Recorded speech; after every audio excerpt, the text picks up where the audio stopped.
Respected chairpersons, thank you for those kind words. And my dear audience, very kind of you to be here, and I respect your presence at this time of the day. Since morning, we have been discussing or listening to the most of the metabolic disorders in the older people, in the general public. Now, in next 10 minutes or 15 minutes, what I do, I consider all the important points that are concerned to the older people. And I bring greetings to you from the geriatric clinic of the B.A. Patil Medical College, Vijaypura. We have been running successfully from 2007 and 12 years of experience in geriatric practice. Now, at the outset, I'd like to thank Dr. S.V. Kulkarni sir and Dr. Vasha and her team of MAPCON for inviting me to share some of my views. Now, metabolic abnormalities are common in the older people, and what is important is in a single person, there will be multiple metabolic abnormalities in a single individual, which is a challenge for the clinician. And very interesting to know is some of the metabolic abnormalities prolong longevity. That's the paradox. We will see which of these abnormalities are good for our body. And of course, multiple metabolic abnormalities affects the quality of life in older people, and age-related metabolic changes are certain to happen with all of us. So since morning we have heard about diabetes and hypothyroidism and obesity in other hall, which have emphasized that yes, when it occurs in the middle age, it is good to treat, but in the old age, it is very challenging. So what changes takes place in metabolism in the older people is there's an accumulation of alterations over time at cellular, tissue, and the organ levels. So these changes can be the cessation of DNA replication in the cell region. The cells undergo senescence and undergo apoptosis, and of course there is a defect in protein synthesis as well. So what does it do? It does a lot of harm to the older people over the period of time, and these results in decreased function, leads to that falls, changes in the body's strength or form that leads to fractures, and of course changes in the cognitive function that leads to dementia.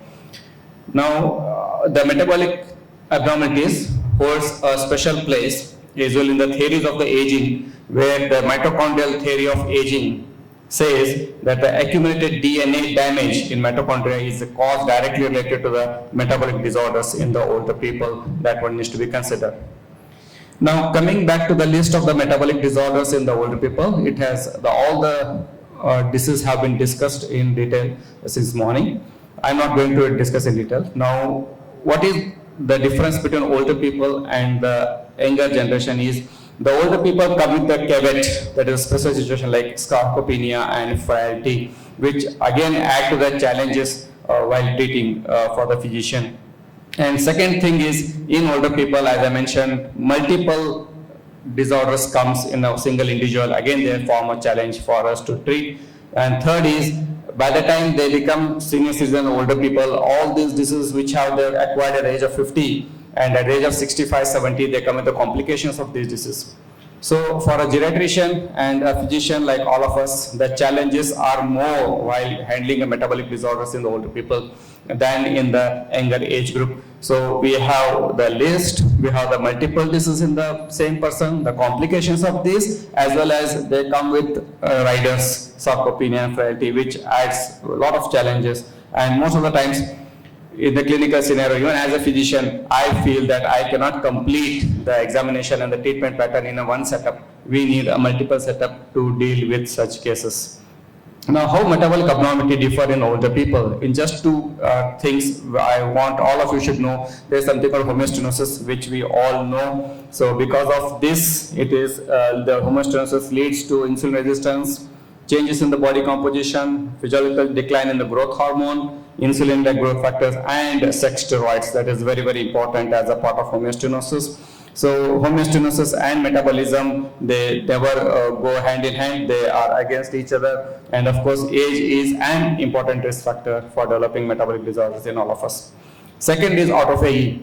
The self-eating for survival is another concept where metabolic disorders are common in the older people. The autophagy has defined as a critical player in both physiological process as well as the disease process. Now, what it does under physiological conditions, autophagy is responsible for removal of damaged or excessive organelles, while in the state of pathology, autophagy helps in redistribution of intercellular nutrients to meet the substance and energy requirement of the survival. So autophagy in both phases are beneficial for the older people. So it controls the energy and chemical homeostasis of each single cell. And of course, if autophagy doesn't take place or is down-regulated activity, it leads to age-related osteoporosis in older people. And of course, now the scientists are looking at the modulation of autophagy activities so that we can prevent or even treat osteoporosis in a better way. Now there are two biomarkers that can help assess metabolic disorders in the older people. One is adiponectin. So it's a major metabolic regulator derived from the adipose tissue and linked to the aging. Now, what is paradox is the adiponectin is increased in lean individuals or in a response to the calorie restriction. Of late, we have all come to know the theory that eat less to live longer. So, one of the theory of calorie restriction is beneficial, whereas adiponectin levels are more. And what has been found interestingly is adiponectin concentrates are increased in the families of people who have lived 100 years and more. So adiponectin is always beneficial for us. The second thing, I was talking about growth hormone and insulin growth factors are again declines with aging. And the good thing about the growth hormone is that these IGF helps signaling in the altered IGF signaling and are more common in centenarians than in young control subjects. So the first slide, what I was telling you, the paradox about the medical abnormalities is this. So paradoxically, the lower the IGF concentration in humans, there has been associated increased risk of the CVD, stroke, diabetes and hypertension. So we need to enhance the levels. So how metabolic abnormality affects few conditions for the clinicians, we just like to know. Obesity, yes, obese people are prone to, older people are prone to obesity as well as the metabolic abnormalities. What is interesting to found in the most of the studies is overweight reduces death risk in older men with metabolic abnormalities. That is very, very important for a clinician to know. We will never go to the numbers. We will allow the overweight to be there in the older people.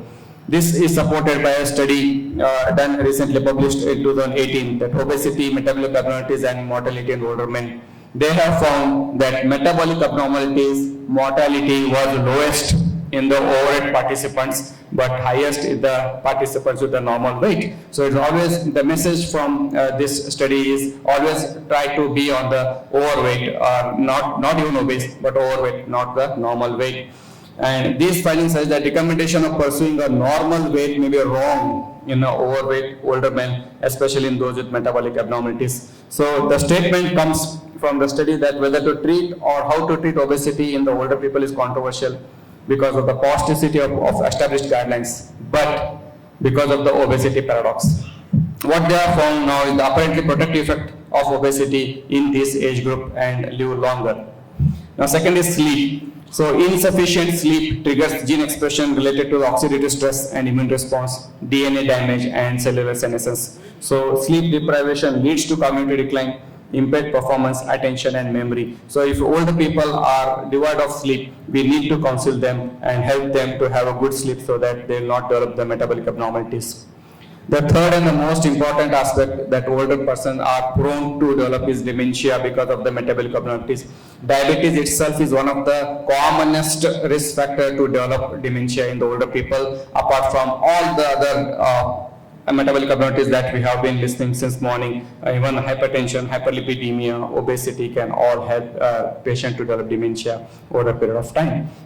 Now, what is again found is about the weight is higher late life BMI was associated with low risk of dementia. So again, if the people, older people are little on the higher side, they're less likely to develop dementia. Whereas being underweight, they have high chances of developing dementia. That is one thing should be thought of. And of course, now Alzheimer's disease is called as a type 3 diabetes. We all know, all the physicians are aware of this. So again, the brain tissue depend highly on sugars, and insulin resistance and insulin deficiency are known to produce Alzheimer's disease. That's why it is also called type 3 diabetes.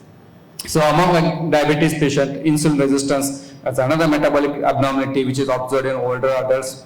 So abdominal obesity, which is commonly observed with aging, is a major contribution for insulin resistance. And the important again part here is, despite a normal BMI, the factor can decrease the utility of BMI as a predictor of type 2 DM in older persons. So abdominal obesity is good or bad, we will see in next slides.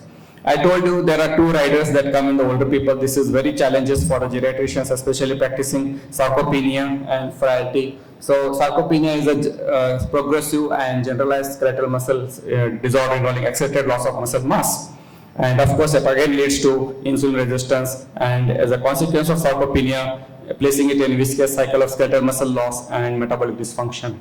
Now, the other thing is frailty. So it is emphasized that the importance of maintaining muscle mass to preserve cognitive function. So better the muscle mass, the less chances of dementia in the older people. Underweight is a risk factor for developing dementia in the older people. So frailty has to be addressed from multiple angles. And of course, frailty is also a predictor of adverse outcomes in older people, as a speaker in the afternoon was telling that frailty makes mortality high in older people. Now coming to the hypothyroidism, one of the commonest metabolic disorder that we come across. The message to be taken home, I re-endorse the message that was given by endocrinologist in the morning, that don't treat subclinical hypothyroidism. Please don't treat subclinical hypothyroidism. And when you want to do a thyroid replacement, always start with the lower dose, maybe 50 microgram, and wait for 3 more months for the report to come again. Don't wait. Don't be in a hurry to start the thyroid dosage drugs immediately once you get the report. Even if there is a hypothyroidism up to 10 microgram, 10 ml, you don't treat older people. More than TSH levels of more than 10 should be started with the very nominal dose of thyroid hormones, that is 50 microgram. So always try to avoid treating hypothyroidism vigorously, because what is found in the studies is hypothyroidism can help in live long in the older people. So that is what the message should be taken from this. And it is of course suggests that thyroid replacement may be unnecessary and potentially harmful without clinical hypothyroidism. Now coming to lipids, again, the hypercholesterol may be a risk factor for dementia in midlife, but not in the late life. So all the audience here are the middle age. So think of your hypercholesterol, if they are high, there may be risk of dementia, but not in the later life. But as again endorse that underweight is a risk factor for dementia in older people.